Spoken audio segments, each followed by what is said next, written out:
சகோஸ் எல்லாரும் எப்படி இருக்கீங்க? லாஸ்ட் எபிசோட்ல உங்க கமெண்ட்ஸ் என்னால் படிக்க முடியல. முடிஞ்ச அளவுக்கு இப்போ எல்லாரோட கமெண்ட்ஸை நான் கவர் பண்ண ட்ரை பண்றேன். அது மட்டும் இல்லாம நிறைய பேர் வந்துட்டு இதெல்லாம் சொல்லி வச்சிருந்தீங்க.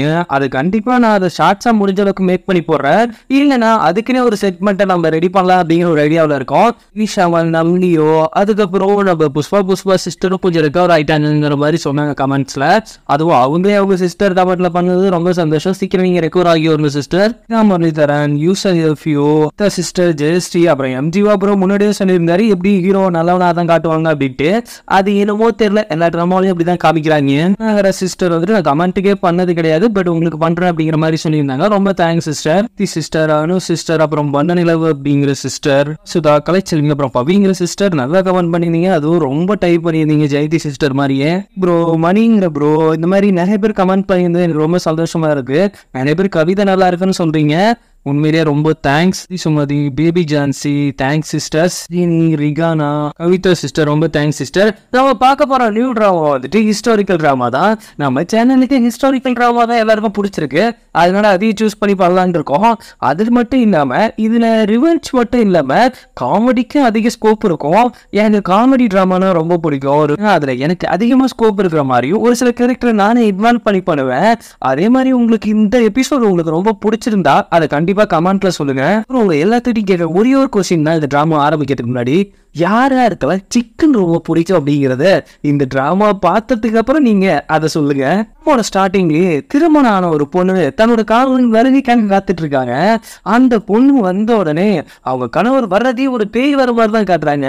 அப்படி வந்த உடனே அவன் கழுத்தை போயிச்சு நெரிச்சு அவளோட முகத்துக்கு உன்னோட முகம் சரி வராது அப்படின்ட்டு அங்கேயே கழுத்து நெரிச்சு அவளை கொண்டு போட்டான். இவனை செத்து போயிட்டா அடுத்த கல்யாணத்துக்கு ரெடி பண்ணையா அப்படிங்கிற மாதிரி அவனோட அவள்கிட்ட சொல்லும் போதுதான் தெரியுது ஆல்ரெடி அங்க 6 பேர் இந்த மாதிரி செத்து போயிருக்காங்க இவனுக்கு கல்யாணம் ஆகி வந்து அப்படின்ட்டு.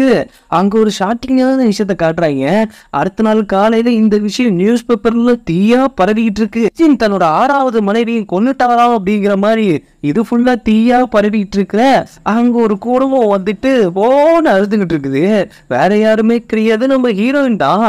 ஃபுல்லா கல்யாண கெட்டப்ல ரெடி ஆயிட்டு அவங்க பேரண்ட்ஸ் எல்லாம் அழுதுட்டு இருக்காங்க. ஆல்ரெடி 6 பேர்த்த கொன்னவன் ஒன்ன வேற கல்யாணம் படிக்கணும் ரூல் போட்டிருக்கான். அதுவும் அந்த ஃபேமிலி ரூல் போட்டு நம்ம என்ன பண்ண முடியும் அப்படின்ட்டு கோன்னு அழுதுட்டு இருக்காங்க. அப்போதும் ஹீரோயின் இருந்துக்கிட்டு அப்போ ஃபீல் பண்ணாதீங்க என்ன பண்றது நம்ம நிலமைங்கும் போது ஹீரோயினோட தம்பி பக்கத்துல நின்றுட்டு மொஜக்குன்னு தின்னுகிட்டு இருக்கிறான். அவனுக்கு ஃபீலிங்கிறது கொஞ்சம் கூட இல்லவே இல்லை. திருமணமாக போது எல்லாரும் கிளம்பலாம் அப்படிங்கிறப்ப ஹீரோனோட அப்பா அம்மா கத்தி கதறுவாங்க. அப்போ ஹீரோயினை வந்துட்டு தம்பி தான் தோல்ல தூக்கிட்டு போறான். டேய் நீ என்ன பார்க்க வரும்பொழுது வறுத்த சிக்கன் மட்டும் வாங்கிட்டு வரியாங்க போது மாத நெஞ்சில பயம் இருக்குதா? அவன் ஆல்ரெடி 6 பேர்த்த போட்டு தள்ளியிருக்கிறான். சிக்கன் வேணுமா சிக்கனு உன்னை பொறிக்காம இருந்தா சரி அப்படின்ட்டு அவனை எழுதி அங்க அனுப்பிச்சு விடுறாங்க. அதே மாதிரி அதே இரவு ஹீரோயினுக்கு வருது. எப்படி இருந்தாலும் சாக்கதான் போறோம், எது வெறும் வயிற்றோட போகணும், இங்க இருக்கிறதெல்லாம் ஒரு வெட்டிட்டு போயிடும் அப்படின்னு அங்க இருக்கிறத சாப்பிட்டுக்கிட்டு நான் மட்டும் செத்தா சரியாகாது, அவனுக்கும் விஷத்தை கலந்து வைப்போம் அப்படின்னு ஹீரோவுக்கும் சேர்த்து விஷத்தை கலந்து வைக்கிட்டு இருக்கும் போது ஹீரோ அங்கே இருந்து வரான். வந்த உடனே பார்த்து ரொம்ப பயப்படுறியா? இப்படி அழும் போது பயப்படும் போது அது எனக்கு ரொம்ப பிடிச்சிருக்கு, அதை நீ பண்ணிக்கிட்டே இருக்கலாம் அப்படிங்கிற மாதிரி சொல்லிட்டு இருக்கிறான். ஆனா அவ கண்களை கொஞ்சம் பயம் தெரியுது, இருந்தாலும் வெளியில காட்டிக்காம பயப்படாத அப்படிங்கிற மாதிரி ஹீரோயின் நடிச்சுக்கிட்டு இருக்கா. தானே அவ கலக்கி வச்சிருந்தால விஷம், அதை எடுத்து நம்ம 2 பேரும் குடிப்போமா அப்படின்ட்டு குடுக்கும் போது ஐயோ நான் கலந்து வச்சது மாறி வந்துருச்சு அப்படின்ட்டு ஆஹா இதுக்கப்புறம் நம்ம பண்ற வேலையை பண்ணிதான் ஆகணும் அப்படின்ட்டு அவன் அந்த ட்ரிங்கை குடிக்கிற நேரத்துல கத்தி எடுத்து குத்த போறா. ஆனா குத்துறவன் எங்க குத்துறான், உன நெஞ்சில குத்துறோம். அவன் எங்கேயும் இருக்கிறான், கத்தி எங்கேயும் இருக்கிற மாதிரி இருந்தோடனே ஓ இப்படி ஒரு பிளானோட வந்திருக்கா அப்படின்னு ஹீரோயினை மடியில சாட்சி வச்சு அப்போ உன்னை துண்டா வெட்டினா ரொம்ப நல்லா இருக்கும்ல அப்படின்ட்டு அவளோட கத்திய புடுங்கி அவ கழுத்து பக்கத்துல வச்சு விளையாடிட்டு இருக்கும்போது டபுக்குன்னு தூக்கத்துல இருந்து போய்கிறா. இதை அவ கண்ட கனவா இல்ல மயக்கத்துல இருந்து இருந்தாளா அப்படின்னு தெரியல. அஜியோ அப்ப அந்த கத்திலாம் உண்மை இல்ல போல, பங்காளி உன் கழுத்து கீழே கத்தி தொங்கிட்டு இருக்குது அப்படிங்கிற மாதிரி நான் பயந்துட்டேன் அப்படின்ட்டு அவ இழந்திருக்கும் போது உங்களை வந்துட்டு உங்க ஹஸ்பண்ட் வந்துட்டு சாப்பிட கூப்பிட்டாருங்க அப்படின்னு. அப்பாடா நமக்கு பிடிச்ச விஷயத்துக்கு இப்பதான்டா நம்மளை கூப்பிட்டு இருக்காங்க அப்படின்ட்டு அவ அங்க போனா அவன் அங்க முறைச்சிக்கிட்டு உட்காந்துருக்கிறான். ஆனா அங்க இருக்கிறதெல்லாம் பார்த்தா சிக்கன்ல வெரைட்டியா இருக்குது. ஆகா கண்ணு வாய் போய் சாப்பிடுங்குது. ஆனா மனசு விஷம் கலந்துருப்போம் அப்படின்ட்டு ஒவ்வொன்றா லோட் பண்ணிட்டு இருக்கு. அதே நேரம் அங்க பார்த்தா ஹீரோனோட கத்தி அங்க இருக்குது. நைட்டு அட்டாக் பண்ண கத்தியை அலேக்கா உருவி வச்சிருக்கானே இவன். ஒருவேளை அது கனவா இல்ல நனவா? ஏதோ பிளான் பண்ணி வச்சிருக்கானோ அப்படின்னு பயந்துட்டு போய் உட்கார்றா. இப்படி திருத்துட்டு நினைக்கிற அதெல்லாம் ஒண்ணு இல்லையே. சரி, எதுக்கு அவ்வளவு தூரம் தண்டி உட்காந்துருக்க? ஓ அப்படியா, மை லார்ட் அப்படின்ட்டு பக்கத்துல போகும்போது என்ன சொல்லி கூப்பிட்ட? மை லார்ட் இல்ல, தப்பா கூப்பிடுற. ஐயோ, வேற எப்படி கூப்பிடணும் எதிர்பார்க்கறான். யங் மாஸ்டர் அப்படிங்கிறா. ஒண்ணு அதுவும் தப்பு, இதுவும் தப்பா. இதுக்கப்புறம் என்னத்த கூப்பிடுறது? மை டியர் அப்படிங்கும்போது இப்போதான் கரெக்டா கூப்பிடுற. இந்த பக்கத்தை உட்காந்துடுவோனே. என்ன ஒரு வேளை எனக்கு விஷம் வைக்கிறதுக்காக இவன் இப்படி பேசிட்டு இருக்கானா? எதையும் ஃபர்ஸ்ட் சாப்பிடக்கூடாது, அப்படியே நம்ம அவன் ஒய்ஃப் மாதிரியே போயிட்டு அவனுக்கு ஃபர்ஸ்ட் ஊட்டுவோம். அதுன்னு ஏதோ மயக்காட்சி வீழ்ந்தானா நம்ம உஷாரிட வேண்டியதா அப்படின்ட்டு அங்க இறால் இருக்குது. அதை அழகா பிரிச்சு வந்துட்டு ஹீரோ ஊட்டி விட பார்க்கறா. ஹீரோ வந்துட்டு ஒரு மாதிரி முறைச்சிக்கிட்டு சம்பந்தமே இல்லாம ஒரு கிளி வாண்டனா வந்து நமக்கு ஊட்டி விடுது அப்படின்னு யோசிச்சுக்கிட்டே சாப்பிட்டுட்டு இருக்கான். அவன் உரிச்சு கொடுக்க அவன் சாப்பிட்டுட்டே இருக்கான். விட்டா எனக்கு எதுவும் இல்லாம ஆக்கிடுவான் போல. ஒரு வேளை விஷம் இல்லையா, நம்மளே தான் வாண்டடா போய் சிக்கிக்கிட்டு இவளுக்கு ஊட்டி விட்டுட்டு இருக்கான் அப்படிங்கிற மாதிரி இருக்க இறால் மொத்தத்தையும் காலி பண்ணிடுறான். துரோகி, ஒரு பீஸ் கூட எனக்கு இல்லாத அளவுக்கு திட்டு அசால்ட்டா வாங்கி துடைச்சிட்டு போறான் விட்டு. ஓ, இதில் நான் விஷம் கந்திருப்பேன் நீ நினச்சியா அப்படிங்கும்போது சீ அப்படிலாம் இல்லை, உங்களை பார்த்தா ரொம்ப நல்லவரை தெரியுதா? ஆமா அப்படிங்கிறது. சரி வா கிளம்பு, வீட்டுக்கு போ. ஏன் வீட்டுக்கா? ஆமா வா அப்படின்னு கூப்பிட்டுட்டு வண்டியில போயிட்டு இருக்கும் போது உங்களுக்கு தேநீர் குடிக்க வேணுமா அப்படின்னு வாண்டதான் அப்படி கொடுக்க போறப்ப வண்டி கொஞ்சம் சேக்காங்கி போயிட்டு மொத்தத்தா கொடுத்துடுறா. இதுதான் உன்னோட தேநீரா அப்படின்ட்டு ஹீரோவும் நெருங்கி கிஸ் கொடுக்க போறப்ப ஐயோ அது ஏதோ எதர்ச்சியா இருந்த ஒரு விஷயங்க, தயவு செய்து தப்பா எடுத்துக்காதீங்க அப்படின்ட்டு அவ ஒதுங்கி போறா. ஹீரோ இதை புரிஞ்சுக்கிட்டு சரி அப்படின்ட்டு ஹீரோனும் போயிட்டு நிக்கிறப்ப அவங்க அப்பாவுக்கு சுத்தமாக இப்படி இல்லை. ஹீரோனோட அப்பாவுக்கு அவனை வாண்டடா வந்தவன் உங்களுக்கு இருக்கிறான். மை டியர் மாமனா, நீங்க என்னை இன்வைட் பண்ணணும்னு ஒன்று அவசியமே கிடையாது அப்படிங்கிறப்ப அவனே இருந்துட்டு அந்த ஆளு கட்டுப்புல இருந்தவன் உள்ள போயிடுறான். ஆமா, ஏமா அப்பா இப்படி பண்றாரு, அது என்னமோ தெரியல, இந்த ஆளை சுத்தமா பிடிக்கவே இல்லை அப்படிங்கும்போது ஐயோ அப்படின்ட்டு என்ன இருந்தாலும் என்னை கொல்ல போறவர் தானே அப்பா அவ்வளோ கோபமா இருக்காரா அப்படிங்கிற மாதிரி அவ கொஞ்சம் சந்தோஷப்பட்டுட்டு இருக்கிறா. இதுல ஒரு ஹைலைட் என்னன்னா, நம்ம ஹீரோனோட தம்பி தான். ஸோ மாமா வந்துருக்கிறான், பண்ணு தின்னுட்டு இருக்கிறான். மாமா கொஞ்சம் வேணுமா பண்ணு அப்படின்னு கேட்குறான். அட்டை என்ன குடும்பம்டா இது. இப்போ போய் கட்டு போய் வந்தானே அவங்க அம்மா தான் போய் சமாதானப்படுத்துறாங்க. இங்க பாருங்க, அவள் ஃபர்ஸ்ட் டைம் வந்திருக்கா, அதுவும் ஹஸ்பண்டோட வந்திருக்கா, எப்படியா இருந்தாலும் சாகடிக்க போறாங்க. இங்க பாருங்க, அதெல்லாம் பத்தி நம்ம இப்ப யோசிக்க வேணாம், எனக்கு என்னமோ அவரை பார்த்தா அப்படி ஒன்றும் தெரியல அப்படின்றது போது இங்க ஹீரோனோட தம்பி மாமா என்னடா அங்கதான் பண்ணு கொடுத்தான்ட்டியோ, இங்க பண்ணு வேணுமா அப்படிங்கிறப்ப இங்க தொடாதரா அப்படின்ட்டு சமமா கடுப்பாயிட்டு இருக்காரு ஹீரோ. ஹீரோயின் போயிட்டு ஹீரோனோட அப்பா கிட்ட போயிட்டு மண்டி போட்டு இங்க ஒரு முன்னாடி தான் மன்னிப்பு கேளு, நான் வேணான்னு சொன்னா அவன் கல்யாணம் பண்ணிப்பன்னு போனல அப்படின்ட்டு போட்டு அவ அடிக்க போறாங்க. போட்டு அந்த டீ வாங்கிட்டு இருக்கிறா. ஆனா நிறைய கேர்ள்ஸ் கமெண்ட்ல சொல்லியிருந்தாங்க, பாய்ஸ் மட்டும்தான் திட்டு வாங்குறாங்களா அப்படின்னு தெரியல அப்படின்ட்டு. ஆனா கேர்ள்ஸ் படாத படுப்படுறாங்க ஒரு சில வீட்டுல. எக்ஸாம்பிளுக்கு சிம்பிளா சொல்லணும்னா, எங்க அம்மா எங்களை டெய்லி திட்டிட்டு இருக்கோம், எனக்கு ஒரு பொம்பளை பிள்ளை இல்லையே அப்படின்ட்டு. அப்பெல்லாம் எங்களுக்கு யோசிக்க தோன்றது ஒரே விஷயம் என்னன்னா, ஒரு வேளை பாசத்தாலேயோ அப்படின்னு நினைச்சேன். ஆனா நெவர் அவங்க இருக்கிற வேலையை பாதி அதுகிட்ட நவுத்தி விட்டுருவாங்க, எங்க கிட்ட நவுத்த முடியல. That's all fact. பார்த்துட்டு இருந்த ஹீரோ போய் அதை தட்டுக்க போகையில இப்ப பாரு, என் பொண்ணு நான் சொல்றதான் கேட்பா, வண்டி போடு. இப்ப பாருங்க, என் ஒய்ஃப் நான் சொல்றதான் கேட்பா, எழுந்திரி அப்படின்ட்டு. ஆகா, இவங்க 2 பேத்துக்குள்ள மத்தியில மாட்டிக்கிட்டு நான் படுற பாடு இருக்கே அப்படின்ட்டு இவனோட அம்மா தான் வந்துட்டு ரெடி ஆயிடுச்சுங்க, மாப்பிள்ளைய கூப்பிட்டு வாங்க அப்படின்னோடனே, ஆமா இந்த ஆளுக்கு சாப்பாடு ஒரு கேடு அப்படிங்கிறப்ப அந்தாண்ட ஒதுங்கினோடனே, ஐயோ உன்னை போனா போது புசுன்னு மதிச்சு விட்டுட்டு இருந்தா நீ ஓவரா பண்ணிட்டு இருக்கிற அப்படின்ட்டு காதை திரும்பி அந்த அம்மா கூப்பிட்டு போகுது.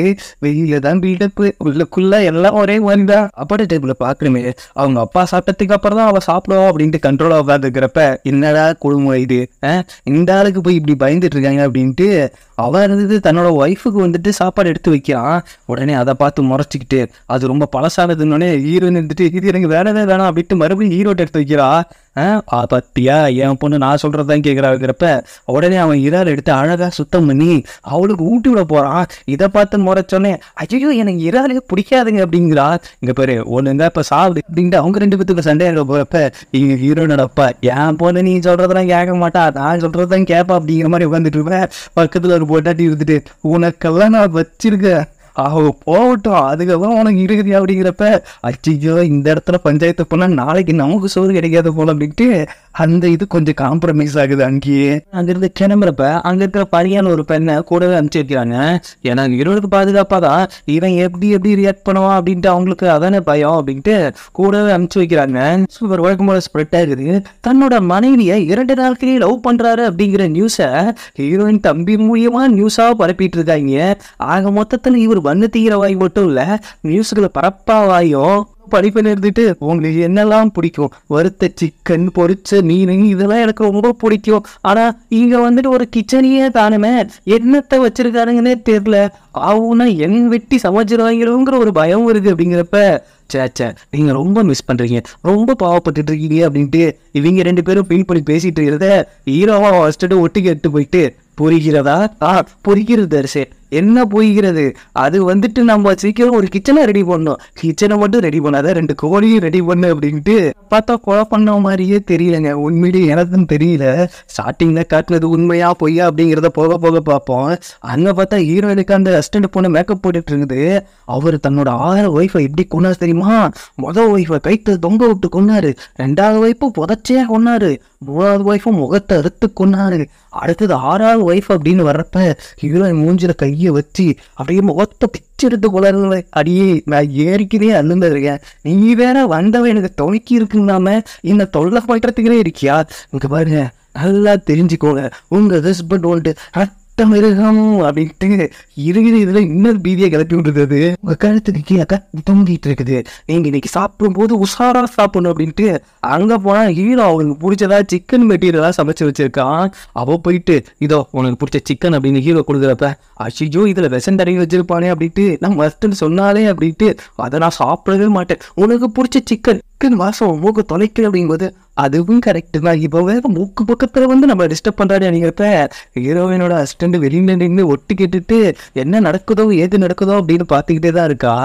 அவன் வந்துட்டு டபுக்கு ஹீரோ வாயில அமுக்கணுன்னே அவன் என்ன பண்றான்னா டபுக்குன்னு ஓடி போய் ஹீரோ வாயோட வாய் வச்சு ஊட்டி விட்டுட்டு நான் மட்டும் சாகிறதா நீயும் சேர்ந்துதான் சாகணும் அப்படிங்கிறப்ப இந்த விளையாட்டு நல்லா இருக்குது, நாமளும் விளையாடவோமா அப்படின்ட்டு ஹீரோ ஒரு சாப்பாடை வாயில வச்சுட்டு அவன் போயிட்டு ஊட்டி விடும்போது 2 பேத்துக்குள்ள ரொமான்டிக் ஃபீல் பத்திக்குது. முதல்வன் படத்துல அர்ஜுனும் மணிஷா கோயிலாவும் பண்றத நீங்க இப்ப வேற பண்ணி 90s சிங்கிள்ஸ் மனசுக்குள்ளார இப்படி வன்மத்தை கக்க வைக்கிறீங்களேடா. ஐயோ கதையில இருந்துட்டு நான் உள்ள போயிட்டேன்னா நான் மறுபடியும் கதைக்கே வந்துடும். இது ரொம்ப டேஸ்டா இருக்கு, உனக்கான சாப்பாடை நீ சாப்பிட்டுட்டு எனக்கான சாப்பாடு நான் சாப்பிட்றேன் அப்படின்ட்டு ஹீரோயினை பண்ணி போறப்ப ஐயோ நான் குளிக்கலைங்க. எதனால குளிக்கல? இந்த சந்திரன் வரப்போதில்ல, அதனால நான் 3 நாள் குளிக்கல, அதனால ஒன்றும் பிரச்சனை இல்லை அப்படின்ட்டு ஹீரோ மறுபடியும் கிஸ் பண்ண போறான். இதெல்லாம் வெளியில ஓட்டு கேட்டுருந்த ஹீரோயினோட அசிஸ்டன்ட் தப்பா பறிச்சுட்டு போயிட்டு ஐயோ ஹீரோயினுக்கு ஆபத்து, இதுக்கு நான் பெரிய இடத்துல இருந்து நான் சப்போர்ட்டை கூட்டு வரேன் அப்படின்ட்டு அங்கேருந்து அது ஏறி குதிச்சு ஓடுது. நைட்டு என்னாச்சு அப்படிங்கிறது தெரியல. அடுத்த நாள் காலையில உங்களை காப்பாற்ற ஒரு ஃபோர்ஸை கூப்பிட்டு வந்துருக்கு நான் வாங்க அப்படின்ட்டு வெளியில போகும்போது மெஜிஸ்ட்ரேட்ட இருந்து ஒரு லெட்டர் வந்திருக்கு. அது என்ன லெட்டர் அப்படின்னு தெரியல, ஆனா அதை ஹீரோனை காப்பாற்ற தான் வந்திருக்கு அப்படின்னு வச்சு ஹீரோயின் ஓடுறான். ஆனா வந்தால ஹீரோ வந்துட்டு அடிச்சு மிதிச்சு கைது பண்ணி வச்சிடறான். ஹீரோயின் அதை இங்க பாக்கிறதுக்கு எவ்வளோ ட்ரை பண்றா, ஆனா அவனை வந்துட்டு தனியா அடைக்கணும், அதுவும் கைது பண்ணிட்டு போங்க அப்படிங்கும்போது அவன் கத்துறான், சொல்றான் இந்த மாதிரிலாம் நீ சர்வாதிகாரம் பண்ணிட்டு இருக்காத, அதுவும் ஒருத்தவங்க போட்ட ரூலுக்கு எதிராக தான் இப்படி பண்ணிட்டு இருக்காத அப்படின்ட்டு அவன் இன்னும் கத்திட்டு இருக்கும்போது இவனை நான் துண்டு துண்டா எட்டண்டா அப்படின்னு ஒரு பேச்சுக்கு தான் சொல்லி அவனை கொண்டு அடைக்க சொல்றான் ஹீரோவோட அசிஸ்டன்ட்டை. அவன் இருக்க பக்கமே போகக்கூடாது அப்படின்னு சொல்லினானே. உடனே அவன் அசிஸ்டன்ட் கூப்பிட்டு நீ என்ன பண்ற, அங்க ஜெயில என்ன நடக்குதோ அதை எனக்கு கேட்சப் பண்ணி அதை கொடுக்குற அப்படிங்கிறப்ப கரெக்டாக பண்ணிடுறேன் அப்படின்ட்டு அந்த புள்ள அங்கே போயிட்டு ஒட்டு கேட்க பார்க்குது. ஒட்டி கேட்கறதுனா எங்கே நின்று கேட்கணும், ஒரு 10 அடி தூரத்துலையோ ஒரு 5 அடி தூரத்துலையோ நின்று கேட்கணும். அது இது 20 அடி தூரத்தில் நின்று ஓவர் தூக்கிட்டு இருக்குது. உள்ளே வந்துட்டு சிக்கனை வெட்டிட்டு இருக்காங்க. பரவாயில்லப்பா இதெல்லாம் ஸ்லைஸாக வெட்டி அவனுக்கு பிடிச்ச மாதிரியே பண்ணியிருக்கிற அப்படின்ட்டு அடுத்தது அவனையும் கோழி மாதிரி தொங்க போட்டிருக்காங்க. இதெல்லாம் ரொம்ப அராஜகம் பண்ற அப்படி இப்படின்னு சொல்லிட்டு இருக்கும் பொழுது அவனை துன்புறுத்தும் போது அவன் கத்துறான். இது தூங்கிட்டு இருந்தது என்ன நினைச்சிருது, ஐயோ ஹீரோ தான் அவனோட ரத்தத்தை எடுத்து குடிக்கிறான், அவனோட ஃப்ளஷ் எடுத்து திங்கிறான் அப்படிங்கிற மாதிரி இது யோசிச்சுட்டு ஹீரோன்ட்ட ஓடி போயிட்டு ஐயோ நமக்கு ஹெல்ப்புக்கு வந்த ஆளோட வெட்டி அவனோட ரத்தத்தை ஹஸ்பண்ட் குடிச்சிட்டு இருக்கிறான், அவனோட ஃப்ளஷை வெட்டி மொறுன்னு தின்னு விட்டுருக்கிறான் அப்படிங்கிற மாதிரி இங்க போட்டு விட்டுருது. என்ன சொல்ற அப்படின்ட்டு 2 பேரும் வந்துட்டு அப்படியே ஒளிஞ்சு பார்க்கும்போது ஹீரோ அங்கே நார்மலான சிக்கன் பீஸை தான் எடுத்து தின்னுட்டு இருக்கிறான். அவன் குடிக்கிற காபி சிகப்பா இருக்குது. அதனால ஹீரோ என்ன புரிஞ்சுக்கிறான்னா, அச்சோ கொலை கொலை அப்படின்ட்டு பதறி அடிச்சுட்டு 2 பேருமே ஓடுறாங்க. ஆக மொத்தத்தில் ஹீரோயினோட அஸ்டண்டை போட்டு தள்ள எல்லாம் பிரச்சனையும் சால்வ் ஆகிடும். வந்துட்டு அவரோட குரலை கேட்டோன்னே நேராக ஹீரோனை தான் பார்க்க போகிறான். அதுவும் அவன் செஞ்சு வச்ச சிக்கன் ஸ்லைஸாக வெட்டி அழகாக செஞ்சு வச்சிருக்கா. அதுவும் அவருக்காக அங்கே போய் இப்போ தான் போதையை போட்டுட்டு நிற்கிறா. என்னாச்சு உனக்கு? எனக்கா 2 நாளாக குளிர்ச்சிரும், அதனால என்னால் எதுவுமே பண்ண முடியாது அப்படின்ட்டு தலையில் கை வச்சு பார்த்தோன்னே, உனக்கெல்லாம் ஒன்றும் அப்படி ஒன்றுமே இல்லையே, உனக்காக சிக்கன் பீஸ்லாம் எடுத்துட்டு வந்துருக்கு இந்த சாப்பிட்டு அப்படிங்கிறப்ப ஐயோ குளிர் ஜுரத்தில் இருக்கிறப்ப எதையுமே தரக்கூடாது, அது எப்படி சிக்கன் பீஸை மட்டும் அப்படிங்கிற அவ என்ன நினைச்சிட்டு இருக்கிறா, அது மனுஷக்கறி நினைச்சிட்டு இருக்கிறா, என்னாச்சு இவளுக்கு அப்படிங்கிற மாதிரி ஹீரோ யோசிச்சுட்டு இருக்கும்போது, நீங்க பயப்படாதீங்க, உங்களை நான் எப்படியாவது இங்கிருந்து காப்பாற்றி கொண்டு போறேன், அதுக்கு முன்னாடி அந்த ஆளை நம்ம காப்பாற்றணும் அப்படின்னு அவங்க சிறைச்சாலைக்கு போயிட்டு அங்க இருக்கிற ஒவ்வொருத்தைங்களா தேடி பார்த்துட்டு இங்க இருக்கிறான் அப்படின்ட்டு அவளுக்கு ஒரு லேடி கெட்ட போடுறேன் அப்படின்னு ஒரு ரிப்பனை தூக்கி தலையில கட்டு போடுற மாதிரி கட்டி விட்டுட்டு அங்கிருந்து எல்லாரும் எஸ்கேப் ஆகுறாங்க. மேல ஒருத்தர் ஏறி அங்கிருந்து எஸ்கேப் ஆகிடுறாங்க. அவன் போறதே கேட்டு போறான், நீ தான் இந்த இடத்தோட இளவரசரோட ஒய்ஃபா அப்படின்னு கேட்டுட்டு போகும்போது, ஆமா நான் தான் அப்படின்ட்டு அங்க போனா அவரோட ஆளுக்கு 2 பேர் நிக்கிறாங்க. ஹீரோயின் கேங்கா, ஏய் நீ தனியா மட்டும்தானே வந்திருக்க அப்படின்னு சொன்ன, இவங்க யாரு அப்படிங்கும்போது, இவங்கெல்லாம் என்னோட ஆளு, அவன் என்னை கட்டி வச்சு கொடுமைப்படுத்தினால உன்னை நான் கொடுமைப்படுத்தி அவன் என்னை கொடுமைப்படுத்தினதுக்கு நான் சமமாக்கிய போறேன். ஆனா பாதி நீ எங்களை காப்பாத்தன்னு வந்தேன்னு பார்த்தா நீ என்ன இப்படி பண்ற, காப்பாத்த தான் வந்தேன், ஆனா அவன் பண்ண கொடுமைக்கு நான் ரிவெஞ்ச் எடுக்கணும்ல, தப்பான டைமிங்ல ரிவெஞ்ச் எடுக்கிறடா தம்பி. நான் ஃபர்ஸ்ட் பார்த்து திட்டுறா, இவனையா நல்லவன்னு சொன்ன, இவன் தான் இருக்கிறதுலே கேப் மாதிரி பொறுக்கி மாதிரி இருக்கிறான், எங்களை பார்த்து அப்படிலாம் சொல்லக்கூடாது அப்படின்ட்டு 2 பேர்த்தையும் பிடிச்சி கட்டி போட்டு வச்சிருக்கிறான். அப்படியே ஹீரோனோட கண்ணத்துல கையை வச்சு, ஏய் நீயும் மீட்டை திங்கிறவனா, அப்படியே என்னை வெட்டி எடுக்க போறியா, சே அதெல்லாம் பண்ண மாட்டேன், உன்னை வச்சு பிளாக்மெயில் பண்ணி தான் அவரை இங்க வர வைக்கணும், இல்லைன்னு நான் உன்னை போட்டு தெரியல அப்படின்னு பேசிட்டு இருக்கும்போது, ஆனா லூசு பசங்களா ஏன்டா இப்படி பண்ணிட்டு இருக்கீங்க அப்படின்னு ஹீரோனோட அஸ்டண்ட் கத்திட்டு இருக்கிறா. இங்க பாரு, நீ தப்பான ஆளை கல்யாணம் பண்ணிட்ட, அதனாலதான் நீ இந்த நிலைமைக்கு வந்து நிக்கிற அப்படின்ட்டு ஹீரோனை கொல்ற மாதிரி போறாங்க. இதோட இந்த எபிசோட் முடியுது. இதுக்கப்புறம் என்ன ஆக போகுதுங்கிறத நம்ம அடுத்த எபிசோட்ல பார்ப்போம். என்னோட காமெடி ஆஃப் கன்வென்ஸ் எப்படி இருந்ததுங்கிறத கொஞ்சம் கமெண்ட்ல கழுவி ஊத்திட்டு போங்க. ஏன்னா நல்லா இருக்குன்னு சொன்னா இப்படியே ஃபாலோ பண்ணுவேன், இல்லைன்னா ஸ்டோரி லைனை விட்டு ஃபாலோ பண்ணுவேன். என்னோட வீடியோ உங்களுக்கு பிடிச்சிருந்தா கண்டிப்பா கொஞ்சம் லைக் அதிகமா தட்டி விடுங்க. கமெண்ட்ல வந்து கழுவி ஊத்தினாலும் பரவாயில்ல, நோட்டிஃபிகேஷன் பெல் பட்டனை மறக்காம கிளிக் பண்ணிட்டு உங்களுக்கு தெரிஞ்ச 4 பேர்த்துக்கு ஷேர் பண்ணுங்க. அப்போதான் உங்களுக்கு நல்லது நடக்கும். சிங்கிளா இருக்கிறவங்களாம் கமிட்டடா இருக்கிறவங்களாம் சிங்கிளா ஆதீங்க. ஐயோ சார், லைக் பண்ணுங்க, ஷேர் பண்ணுங்க, சப்ஸ்கிரைப் பண்ணுங்க, நோட்டிஃபிகேஷன் பெல் பட்டனை கிளிக் பண்ணுங்க. பாய் சகோ.